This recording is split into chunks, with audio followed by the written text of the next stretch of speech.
Hi everyone, ಎಲ್ಲರಿಗೂ ನಮಸ್ಕಾರ.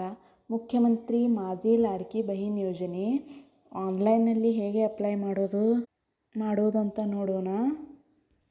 ಈ ಯೋಜನೆಯಲ್ಲಿ ಲಾಭಾರ್ಥಿಗಳಿಗೆ ಪ್ರತಿ ತಿಂಗಳಿಗೆ 1500 ರೂಪಾಯಿಯಂತೆ ಧನರಾಶಿಯನ್ನು ಮಹಾರಾಷ್ಟ್ರ ಸರ್ಕಾರದಿಂದ ಕೊಡಲಾಗುವುದು. ಬನ್ನಿ ನೋಡೋಣ. ಮೊದಲು ವಿಡಿಯೋಗೆ ಲೈಕ್, ಶೇರ್ ಆ್ಯಂಡ್ ಸಬ್ಸ್ಕ್ರೈಬ್ ಮಾಡಿ. ಪ್ಲೇಸ್ಟೋರ್ ಓಪನ್ ಮಾಡಿ.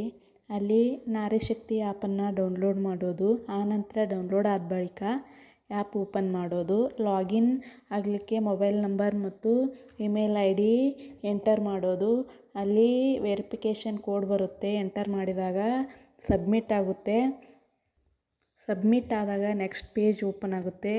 ಅಲ್ಲಿ ಮುಖ್ಯಮಂತ್ರಿ ಮಾಜಿ ಲಾಡ್ಕಿ ಬಹೀನ್ ಯೋಜನೆ ಮೇಲೆ ಕ್ಲಿಕ್ ಮಾಡಿದಾಗ ನಮಗೆ ಒಂದು ಫಾರ್ಮ್ ವ್ಯೂ ಆಗುತ್ತೆ. ಆ ಫಾರ್ಮ್ನಲ್ಲಿ ಫುಲ್ ನೇಮ್ ಅಲ್ಲಿ ಅಕಾರ್ಡಿಂಗ್ ಟು ಆಧಾರ್ ಕಾರ್ಡ್ ಹಾಕಬೇಕಾಗುತ್ತೆ.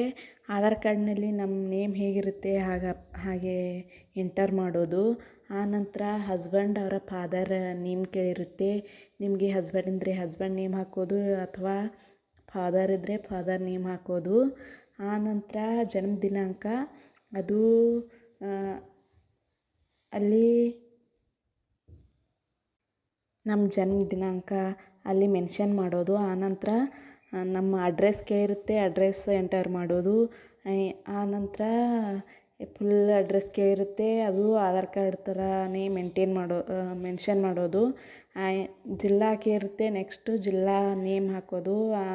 ಆನಂತರ ಗಾಂವ್ ಶಹರ್ ಇದು ಎಂಟರ್ ಮಾಡೋದು. ಗ್ರಾಮ ಪಂಚಾಯತ್ ನೇಮ್ ಎಂಟರ್ ಮಾಡೋದು ಆ್ಯಂಡ್ ಪಿನ್ ಕೋಡ್ ಹಾಕೋದು. ಆಮೇಲೆ ಮೊಬೈಲ್ ನಂಬರನ್ನು ಎಂಟರ್ ಮಾಡೋದು. ನೆಕ್ಸ್ಟ್ ಬಂದುಬಿಟ್ಟು ಶಾಸನದ ಇತರ ವಿಭಾಗದಿಂದ ನಾವು ಯಾವುದೇ ಒಂದು ಆರ್ಥಿಕ ಲಾಭ ಪಡೀತಿದ್ರೆ ಅಲ್ಲಿ ಒಂದು ಕ್ವಶನ್ ಕೇಳಿರುತ್ತೆ. ಇದ್ದರೆ ಹೋಯ್ ಎತ್ತಿ ಹಾಕೋದು, ಇರಲಿಲ್ಲ ಅಂದರೆ ನಾಯಿ ಎತ್ತಿ ಹಾಕೋದು. ನೆಕ್ಸ್ಟ್ ಸ್ಕ್ರೋಲ್ ಮಾಡಿ ಅಲ್ಲಿ ಮದುವೆ ಆಗಿದೆ ಅಥವಾ ಇಲ್ಲ ಅಂತ ಕೇಳಿರುತ್ತೆ. ಆಗಿದ್ದರೆ ಆಗಿದೆ ಅಂತ, ಇಲ್ಲ ಅಂದರೆ ಇಲ್ಲ ಅಂತ ಹಾಕೋದು. ಆಮೇಲೆ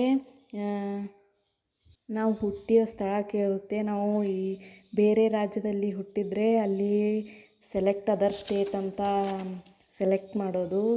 ಆನಂತರ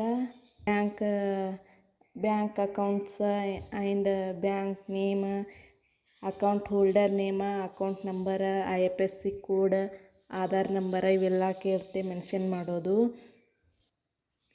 ಎಲ್ಲ ಎಂಟರ್ ಆದ ಬಳಿಕ ಕಾಗದ ಪತ್ರ ಕೆಳಗಿನ ಎಲ್ಲ ಕಾಗದ ಪತ್ರ ಅಪ್ಲೋಡ್ ಮಾಡಲು ಹೇಳುತ್ತೆ. ಆಧಾರ್ ಕಾರ್ಡ್ ಅಪ್ಲೋಡ್ ಮಾಡೋದು. ಅಲ್ಲಿ ಆಧಾರ್ ಕಾರ್ಡ್ ಕ್ಲಿಕ್ ಮಾಡಿದಾಗ ಗ್ಯಾಲರಿ ಆರ ಕ್ಯಾಮ್ರಾ ಅಂತ ಆಪ್ಷನ್ ಬರುತ್ತೆ. ಗ್ಯಾಲರಿ ಅವರ ಕ್ಯಾಮ್ರಾ ಮೇಲೆ ಕ್ಲಿಕ್ ಮಾಡಿದಾಗ ನಮ್ಮ ಫೋಟೋ, ನಾವು ತೆಗೆದಿಟ್ಟ ಫೋಟೋವನ್ನು ಅಲ್ಲಿ ಅಪ್ಲೋಡ್ ಮಾಡೋದು. ಅದೇ ಥರ ಅಧಿವಾಸ ಅವರ ಜನ್ಮ, ಶಾಲಾ ಸುಳ್ಳಿಲ್ಲ ಪ್ರಮಾಣ ಪತ್ರ ಇವೆಲ್ಲ ಕೇಳಿರುತ್ತೆ. ಉತ್ಪನ್ನ ಪ್ರಮಾಣ ಪತ್ರ, ಅರ್ಜಿದಾರ ಹಮಿ ಪತ್ರ, ಬ್ಯಾಂಕ್ ಪಾಸ್ಬುಕ್, ನಾವು ಎಲ್ಲ ಅಪ್ಲೋಡ್ ಆದ ಬಳಿಕ ನಾವು ಮಾಹಿತಿ ಜತನ್ ಕರ ಮತ್ತು ರದ್ದು ಕರ 2 ಬಟನ್ಸ್ ಅಲ್ಲಿ ಕೊಟ್ಟಿದ್ದಾರೆ. ಮೊದಲಿಗೆ ಒಂದು ಚೆಕ್ ಬಟನ್ ಇದೆ, ಅದರ ಮೇಲೆ ಕ್ಲಿಕ್ ಮಾಡಬೇಕು. ನಾವು ಎಲ್ಲ ಕಂಡೀಷನ್ಸ್ ಒಪ್ಕೊಂಡಿವಿ ಅಂತ. ಆಮೇಲೆ ಮಾಹಿತಿ ಜತನ್ ಕರ ಮೇಲೆ ಈ ಬಟನ್ ಮೇಲೆ ಕ್ಲಿಕ್ ಮಾಡಿದಾಗ ನಮಗೊಂದು ಲಾಸ್ಟ್ ನೆಕ್ಸ್ಟ್ ಒಂದು ಪೇಜ್ ಓಪನ್ ಆಗುತ್ತೆ. ಎಡಿಟ್ ಆಪ್ಷನ್ ಇರುತ್ತೆ, ಅದರ ಮೇಲೆ ಕ್ಲಿಕ್ ಮಾಡಿಬಿಡೋದು. ನಮ್ಮ ಫಾರ್ಮ್ ಅಪ್ಲಿಕೇಶನ್ ಫಿಲ್ ಆಗಿರುತ್ತೆ. ಅದ್ರ ಮೇಲೆ ಎಲ್ಲ ಕರೆಕ್ಟ್ ಇದೆ ಇಲ್ಲ ಅಂತ ಚೆಕ್ಔಟ್ ಮಾಡ್ಕೋದು. ಕರೆಕ್ಟ್ ಇದ್ದರೆ ಸಬ್ಮಿಟ್ ಮಾಡೋದು, ಎಡಿಟ್ ಮಾಡೋದು. ಇಷ್ಟೆಲ್ಲ ಆಯಿತು. Thank you for watching my video.